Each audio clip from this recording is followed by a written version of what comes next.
थोड़ा exam pattern जान लेते हैं। सभी बच्चों को पता है हम लोग का एसएससी जेई, अगर आप जूनियर इंजीनियर बनना चाहते हो स्टाफ सिलेक्शन कमीशन में, तो आपको 2 पेपर को निकालना पड़ता, प्री मेंस या CBT 1 CBT 2 या फिर पेपर 1 और पेपर 2। ठीक है, तो पेपर 1 जो होता है, फिलहाल अभी हम लोग पेपर 1 का बात करेंगे, जो कि आपका 14 नवंबर से एग्जाम है, से लेकर आपका 16 नवंबर तक एग्जाम है। ठीक है, ये जो आपका एग्जाम डेट है ये प्री का बात कर रहे हैं, पेपर 1 का बात कर रहे हैं, अभी पेपर 2 बाद की बात है। तो 2 पेपर में एग्जाम होता है। फर्स्ट पेपर में आपको टेक्निकल नॉन टेक्निकल दोनों पूछता है। नॉन टेक्निकल से बात करेंगे तो 100 क्वेश्चन, टेक्निकल से बात करेंगे तो 100 क्वेश्चन। आपको टाइम दिया जाता है मात्र 2 घंटा, यानी कि 120 मिनट आपको यहाँ पे टाइम मिलता है। और क्वेश्चन आपके पास कितना रहता है, 200 क्वेश्चन रहता है, यानी कि 200 क्वेश्चन के लिए आपको मात्र 120 मिनट, मतलब एक क्वेश्चन को बनाने के लिए 1 मिनट भी आपको टाइम मिलने वाला नहीं है, ये आपको पता है। एंड देन अगर आप फर्स्ट पेपर को क्वालिफाई कर जाओ, और मेरा आशीर्वाद आप सभी स्टूडेंट को, आप मेहनत करिए, 100% आप CBT 1 को क्वालिफाई कर जाइएगा। देन आप जाइएगा पेपर 2 की ओर, मेंस की ओर, जिसमें आपको प्योर मैकेनिकल इंजीनियरिंग से यहाँ से पूछा जाएगा, नहीं टेक्निकल पूछा जाएगा। 300 मार्क्स का रहेगा, 2 घंटा आपको टाइम मिलेगा। और क्वेश्चन कितना रहेगा सर, 6 क्वेश्चन रहता है, जिसमें से 5 का आपको आंसर देना है। कन्वेंशनल टाइप रहता है, राइटिंग आपको लिखना पड़ेगा, उस बेसिस पर आपको नंबर दिया जाएगा। मेंस का तो बाद में बात करेंगे, अभी बात करते हैं हम लोग प्री का। तो इसमें से जो नॉन टेक्निकल वाला सेक्टर, अगर मैं यहाँ पे बात करता हूँ, ठीक है, किसका मैं बात करता हूँ, नॉन टेक्निकल वाला sector.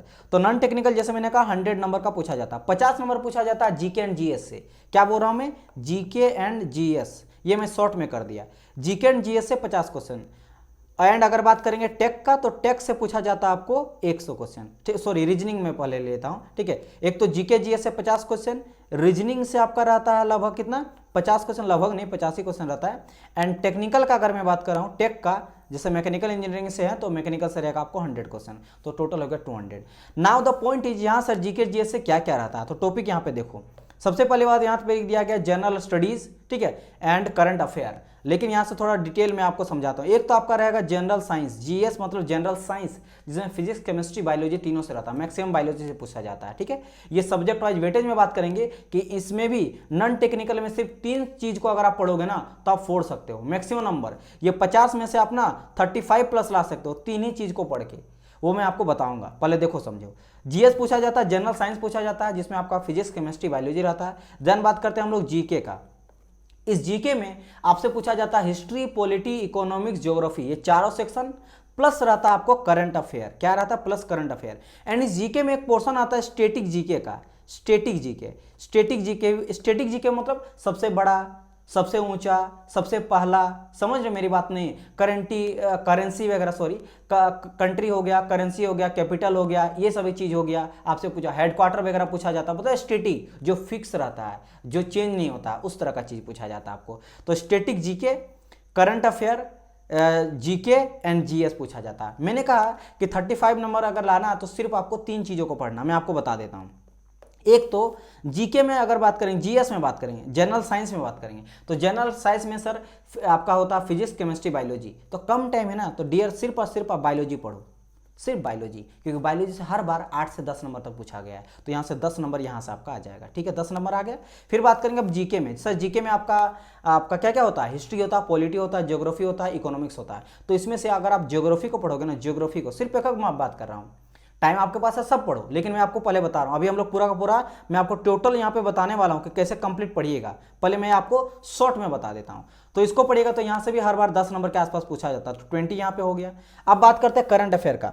Current affair is very very very important, क्योंकि सिर्फ करंट अफेयर पढ़ोगे तो 18 से लेकर 20 तक अभी इसका रेशियो जा रहा है। तो यहाँ से 20 आप देख लो, तो कितना हो गया, 20 20 40 हो गया। तो बस 50 में 40 तो आप ले आए, 35 प्लस ले आए, समझ आया। बाकी देखो यहाँ पे अगर स्टैटिक जी को आप नहीं पढ़ोगे, है ना, जीके में आप 3 सेक्शन हटा दिए हम, ज्योग्राफी को लिए हैं, हिस्ट्री, पॉलिटी, इकोनॉमिक्स को हटा दिए। सिमिलरली साइंस में भी मैं केमिस्ट्री को हटा दिया, और आपका बायोलॉजी तो है, केमिस्ट्री एंड फिजिक्स को हटा दिया। तो सिर्फ 3 सेक्शन को रहना है, geography, biology and current affair, बस इतनी इनको। चलिए, ये आप लोग समझ गए होंगे।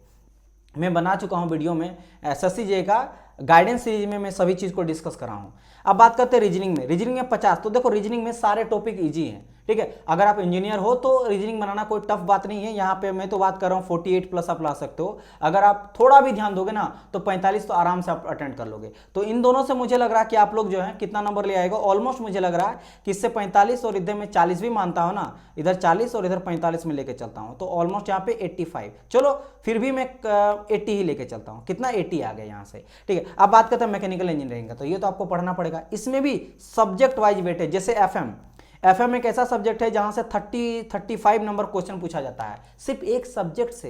तो देखो 30 नंबर तो सिर्फ एक सब्जेक्ट से आ गया। देन बात करेंगे कुछ सॉम का, ठीक है, टॉम का एंड प्रोडक्शन का।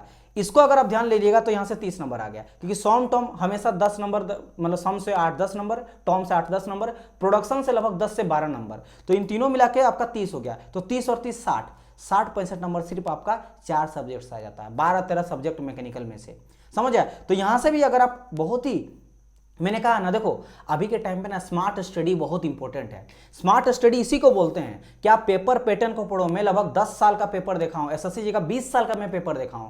उस बेसिस पे मैं आप लोगों को बता रहा हूं कि किस सब्जेक्ट से मैक्सिमम पूछा जाता है। हर साल एफएम से जो क्वेश्चन है ना वो 30, 32, 28, 35 इस तरह क्वेश्चन पूछा जाता है, तो मैक्सिमम वेटेज। तो ये मैं कह रहा हूं कि अगर आप सिर्फ 5 सब्जेक्ट को पढ़ोगे तो 70 प्लस नंबर ला सकते हो। तो अगर आप इधर से मैकेनिकल से आप 70 भी ले आए, ठीक है, 70 ले आए या फिर 70 हो, चलो जोड़ लेते हैं, और उधर से मैंने 80 जोड़ा, तो यहां से कितना हो जा रहा है आपका 7 दूनी 14 15, 150 नंबर हो गया। और अगर आप 150 नंबर ले आए 200 में तो कोई भी आपको क्वालिफाई करने से नहीं रोक सकता, बिकॉज यहाँ पे अभी थोड़ा बहुत आपको नॉर्मलाइजेशन भी देखने को मिलेगा। जैसे मैंने कहा यहाँ पे 3 दिन में एग्जाम होने वाला, अलग अलग शिफ्ट में होगा, तो जब भी अलग शिफ्ट में होता है नॉर्मलाइजेशन देखने को मिलता है, तो नॉर्मलाइजेशन के थ्रू भी नंबर यहाँ पे बढ़ेगा। मेरा बात समझ लो, बहुत ही ध्यान से पूरा सेशन को दिखेगा। ये जो मैं बता रहा हूं ना, ये 2 मिनट में बनाया गया चीज नहीं है। यहाँ जो मेरा एक्सपीरियंस है 2000 में बात कर रहा हूँ, 16 से 15 से मैं बात कर रहा हूँ, 15 से लेकर अभी तक हो गया 8 साल, तो 7 साल हो गया। 7 साल का मैं एक्सपीरियंस बता रहा हूँ। गेट का बच्चा हो गया, ईएससी का बच्चा हो गया, SSC JE, RRB JE, DRDO, ISRO का बच्चा को, अभी डीआरडीओ का बच्चा को मैं पढ़ा रहा हूँ, तो बहुत सारा एक्सपीरियंस है। सब चीज को ध्यान में रखते हुए मैं आपको बता रहा हूँ। सब्जेक्ट वाइज वेटेज हो गया, प्रीवियस ईयर क्वेश्चन सॉल्यूशन हो गया, सब मैं कितना बारी पढ़ा चुका हूँ। तो जो सेशन को इसको देखेगा ना कंप्लीट, और जो लड़का को शेयर भी कर देना, अगर मैकेनिकल इंजीनियरिंग से है तो नॉन टेक्निकल का भी है और टेक्निकल भी, आप आराम से क्वालिफाई कर जाओगे, ठीक है। तो पॉइंट नहीं होता ये 3 महीना, 4 महीना, 10 महीना। बहुत सारे स्टूडेंट होता है 4 साल तक पढ़ता है लेकिन प्री क्वालिफाई नहीं कर पाता है। तो बात क्या होता है ना, पढ़ने का तो भाई दुनिया भर का पढ़ने का चीज है, समझ लो ना। मैकेनिकल इंजीनियरिंग में एक एक टॉपिक में ना, जैसे मैकेनिकल इंजीनियरिंग इतना सब्जेक्ट होता है, सिर्फ टॉम में पीएचडी किया जाता है, समझ रहे हो, मास्टर किया जाता है, मतलब जीवन भर बिता देते हैं एक सब्जेक्ट को पढ़ते हुए।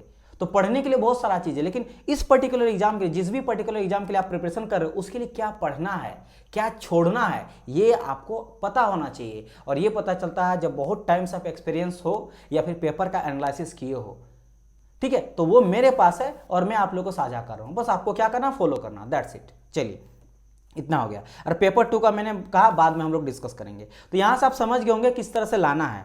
चलिए, और जैसे मैंने कहा अगर आपके पास टेक्निकल में कम टाइम है तो आप सब्जेक्ट वाइज वेटेज जरूर देख लीजिएगा, जाके अब भी जाके इस वीडियो के बाद देख लीजिएगा।